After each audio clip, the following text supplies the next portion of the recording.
Hello, so this is my DJI Mavic 3 Classic. Just got it. Took about 2 weeks to get here from California. I am in Massachusetts. First flight out, got it at night, updated the firmware, calibrated everything, took it out on its first flight, immediately crashed into a bush.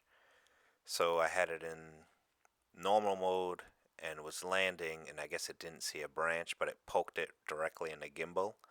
And now this is what the gimbal does in flight. It seems to be unresponsive to the controls, and yeah, this is what I'm dealing with now. I tried all the DJI suggestions as far as calibrating it, doesn't seem to work.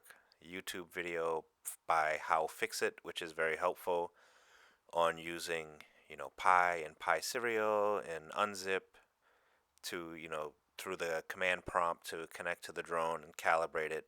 Tried that. That did not work either. So it seems like a cable or something got broken or disconnected.